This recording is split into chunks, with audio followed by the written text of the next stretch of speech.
All right, to wrap up this week in the news, we have to talk about this whole loot phenomenon. Ryan, have you been following this whole loot thing? I have loot, David. All right, so there's this whole insane loot phenomenon that has gone on, and it's really important, I think, as a concept. We don't know if this particular loot thing is going to be the thing that it promises to be, but people have gotten really excited about it, and it's taken the NFT, Twitter sphere, DeFi people by absolute storm. And so, can we explain what loot is first? Because what's so crazy is it's bizarre. It's just a list of text, right, David? Yeah. If you maybe if you scroll down, you can find I'm going to go to OpenSea and just like open type in loot. Yeah.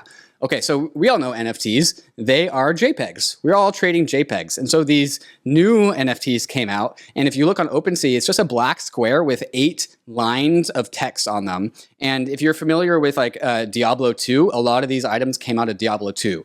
Short sword, ancient helm, mesh belt of reflection, divine slippers of brilliance, necklace of skill, silver ring. These are all like loot items you would find in an RPG game.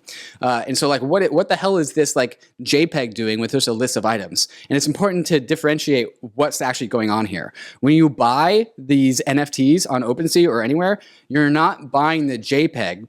The JPEG is a reflection of the properties of the token. And so there are properties inside of these tokens that have 8 items inside of a loot bag. And these 8 items, when you purchase the bag, you get all of the items. And so this has like flip-flopped what an NFT is. Like previously, an NFT would be a JPEG, and it would tell you what it looks like. Now we have these loot bags, which are just a token with properties inside of them that are associated with items, and that allows the whoever wants to manifest these properties to choose how to manifest them visually, right? And so we have this great graphic by the Twitter account Tan Davos, who says a typical NFT is a top-down approach where the creator determines what it looks like, and then the purchasers buy it. You know, the NFT just looks like that. But on the loot approach, we have this like bottom-up approach where the people around the NFT can build the game, they can create the avatar, they can write the lore, write the novels, and it's all bestowed upon one token. And so this is a complete paradigm shift of what it means to have an NFT. And I mean, there's so much energy that went into this in the last week that God, it was exhausting trying to keep up with it. It felt like DeFi summer. Okay, so let me make sure I'm tracking so far. Yeah. So this is kind of like if anyone's played an MMO RPG, right? Like a Diablo or a World of Warcraft or something like this. This is almost as if that entire items list, including all of its rarity, was like exported, right? And now it's being exported and put on chain in these NFTs that individuals can buy. And each NFT might give you, kind of like a certain set of items and armor and all of these things. But that's it. It's just like the bare bones export of this kind of scarce rarity system and list of items. And there's how many, like 7,500 or so of these loot drops? Yeah. I think there's 7,500. But that's also just one component of it, right? Like there could be more. This is kind of like creating a community, creating a DAO in the sense that like all these people are participating. It's like, hey, I think we should do this next. And some people, and like not only can you suggest it, but you can also just go and do it, and you can append on whatever you add onto these base like primitives, right? So why are people going and doing it though? Like so I have 2 kind of questions for you on this. Like one is, why are loots so valuable right now? So I mean, a few days ago, these things were like, what did they start? I mean, you could mint them for free. Minted them for free, fair launch, right? Everyone likes fair launches. When I first looked, these things were trading at like half an ETH or something like that, or 1 ETH, and I was probably like later to the game, right? But now these things, the floor rate is like 10 ETH. Yeah. Or loot. It was 12 last time I checked, right before we recorded 30, 40, 50 ETH. Like, so A, why are they valuable? Right. And like B, what do you do with these things? Why are they valuable? People are speculating that these items become like the epicenter for the future metaverse, right? They are the first NFT tokens that don't impose what they actually look like upon their surrounding environment, and they allow the metaverse to come around them. And this is what I wrote about in my article this week, which is very much a part of the story. And I think, Ryan, if you actually go to that article, we can actually look at illustrate what's actually kind of going on with this. And there's a few examples that we can talk about. First off, definitely read the article. It's relatively long, but it's, and in my opinion, a pretty good definition for how the metaverse is actually going to emerge. And if you scroll down, Ryan, to the loot section is going to be like most of the way through it. Right, keep going. Right here. Okay. So here's what the loot looks like on OpenSea, but there are more specialized websites like 0xinventory.app that actually illustrate the properties of these tokens better than OpenSea does. And so you can actually see the colors of the rarity of each of these tokens. If you want to scroll down, Ryan, just a little bit more. And so think about this difference. We have OpenSea that is just like gives you 8 lines of text and they're all white, but we have 0x.app, which gives you the same 8 lines of text, but it also illustrates the properties of the tokens to a significantly more degree. It tells you the rarity of them. And so there's actually, this is a different layer upon these same tokens that express those tokens differently. And right now, like all of the difference between OpenSea and this website is just that now the text is colored according to the rarity of the object. But take that into like, keep going with that logic, right? Like what happens when a website doesn't just like tell you the text of the objects, but actually manifests the objects into a character's hand? Or what happens when you put on VR goggles and the token that you have in your VR wallet actually puts a heavy belt of rage on your character, right? Like this is where this is going. Okay, so that would be insanely valuable. But like now this kind of gets to the second part of my like 2-part question, which is like, why are people actually building all of these universes and games on top of things? And like what's the economic incentive for them to do that, right? So if I'm building a massive multiplayer RPG of some sort, right? Of course I have to create like this scarce items engine internally, but that's because I'm building a game. And at the end of that game, I'm going to charge like my customers for that and make money, and that's how the economic engine works. Why would somebody build on top of loot? Why not just like create their own? Right. So that's a really good question. And like, we're just going to have to watch this unfold in order to answer that. Some preliminary answers are that if you own a bunch of loot tokens, you kind of are incentivized to add on more rich parts of the universe on top of the loot tokens to give the tokens utility. Since you own the tokens, you want them to have utility because that makes them more valuable. So there's that. There's also, you can build parts of the universe that you can charge for. And so this is why my article, I think I super recommend if you want to dive deeper into the subject. And the point of the article is to illustrate how the metaverse will actually arrive. And the metaverse will arrive by a bunch of distinct separate components becoming interoperable with each other. And so people who have, all these loot bags have minted other things. And so now we also have like ability scores that give you like a character strength 9, dexterity 7, constitution 13. And then there's characters, which are actually literally illustrations of a character. Lucas of the editor, I think accidentally took out that photo. But there's also realms. And there's realms, which are parts of literally maps, like generative maps. In the same way that art blocks are generative, realms are also generative. And I wasn't able to put it in my article because this came out this morning, but now there's also gold. And so there's now a fungible part of this like loot universe that is gold.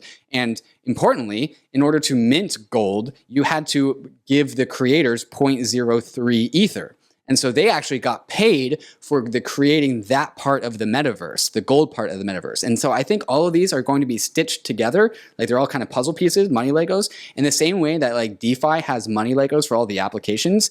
Like the Legos of Ethereum, of NFTs, just creates the metaverse around the loot. And this concept is why so many people have gotten so excited about it, because by not imposing a visual cosmetic layer upon these tokens, it allows the people around these things to impose their perceptions as to what these tokens are. And that like expressivity allows more things to be built. It's like a writing prompt, right? Yes, yeah. The story's not written, but we've got this prompt. And I think you alluded to the economic incentive here. So like this is why this week has been so crazy for anyone who's gone down this rabbit hole and purchased some loot, is because it's not only purchasing loot and like speculating on that entire market, but all of these derivatives that you generate, like the abilities and the characters and the realms that you were mentioning, even the adventure gold that you mentioned, you actually have to own you have to own loot in order to mint those things and participate in those other products. And also, like, these things just keep spinning up on a daily basis, maybe multiple times a day, these new kind of like loot derivative products. It's kind of clunky. Like, in order to claim them, you have to go to Etherscan, and you're interacting directly with the smart contract. There is no website. There's only no Etherscan. website to do this, but everyone's speculating that this entire loot universe is going to be absolutely massive. Right. And these are the economic incentives that essentially like inject energy into this entire system. It's because now you have this entire loot economy, and if you want to create a new product on top of it, then you can charge a fee for that. Maybe like it's some fee when things are minted, and like it's very organic and very weird, very and bottom very up, decentralized, right? Very bottom up, but also magical. Like I think skeptics will look at this and be like, but guys, you didn't actually do anything yet. And it's so true. Like, there's no game. What are you talking about?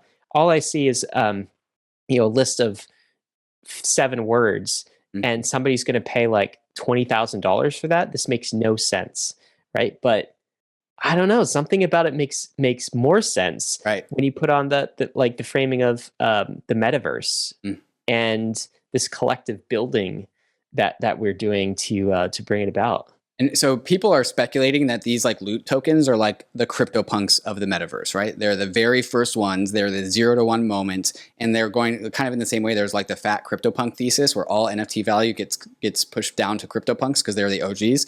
Like, the people are speculating that these loot bags are kind of like the same thing for the metaverse, and so that energy behind that speculation can actually like manifest it into reality. Because if there enough value goes into these tokens, like, well, there's enough incentive to actually build the damn thing because of all the speculation that's going into them. So weird. Also so cool. I can't wait to see this experiment unfold. There is an element though of, does this feel like a massive multiplayer game only for the rich though? Like, you have to fork over some significant cash, or you have to be early. You need to be wealthy, or you can be early in order to get in on this. What's your take? Yeah, so the original 7,500 loot bags, like, if the community wanted to mint more, like, and if we collectively decided that was a legitimate choice, and I think that's possible. That's possible for the community to do. And so that might actually be a route for funding. Say like enough contributors, dedicated contributors, rise to the top, and maybe some team forms around this loot ecosystem. And maybe that team needs funding. Maybe they fund themselves by minting more loot bags, so that instead of just having 7,500 bags, we have enough for the whole entire planet to play in this whole RPG. Now, the cool thing about this loot thing is that, like, when we talk about RPGs or Diablo 2, or like my favorite RPG was Borderlands, like, we're talking about just items inside of that one game. When it's on Ethereum, it's an RPG for the whole entire internet, right? And so we are increasing the scale as to where and how this game can be played. So like, and ultimately RPGs are just life. Like, you go through life, you acquire items, you put them on your bookshelves, you acquire new skills, you level up, and now we're doing it on Ethereum, and that is what is creating the metaverse. So bring your loot item into any game, right? Basically, that supports it, right? And any game that answers to the properties of the tokens is a part of that token's metaverse. And the loot community is economically incented to propagate loot everywhere. Mm-hmm. So we actually, like, the loot community actually wants to talk to, Blizzard or Epic Games or all of these like game publishers and get them to support loot, right? Yeah. Maybe like provide grants for new games to support loot. Sure. And like the interoperability nature of loot incentivizes it, kind of in the same way that like Taco Bell gave out free Crunchwrap Supremes to Doge like coin holders, whatever. Right. Like, you've got free marketing, free engagement, free customers. Composable communities, right? And so like games could be like, hey, like, we included loot tokens. Like, now you can play our game with loot tokens. And all the loot token holders like, yay, we reward you with our engagement, and now we're actually going to play your game. as crazy as this sounds, like I think this is why the crypto is feeling like this is a new unlock. It really does feel like that. Feels like a paradigm breaking moment for sure. Yep, we unlocked something new here. We're in uncharted territory, and it's going to be exciting to see where this goes. Yeah, extremely speculative, extremely risky. Nothing is certain. This could just be the top of the NFT markets. Who knows? Yeah, it could be that too. We could look back and be like, we were paying what for lists? For lists of tokens? What? That was the bubble. That was we the top thought signal. People were going to build it? Like, that's crazy. Yeah, Why would you think that? You never know, guys. That's the fun of crypto. Hey, we hope you enjoyed the video. If you did, head over to Bankless HQ right now to develop your crypto investing skills and learn how to free yourself from banks and gain your financial independence. We recommend joining our daily newsletter, podcast, and community as a Bankless Premium subscriber to get the most out of your Bankless experience. You'll get access to our market analysis, our alpha leaks, and exclusive content, and even the Bankless token for airdrops, raffles, and unlocks. If you're interested in crypto, the Bankless community is where you want to be. Click the link in the description to become a Bankless Premium subscriber today. Also, don't forget to subscribe to the channel for in-depth interviews with industry leaders, Ask Me Anythings, and weekly roll-ups where we summarize the week in crypto and other fantastic content. Thanks everyone for watching and being on the journey as we build out the Bankless Nation.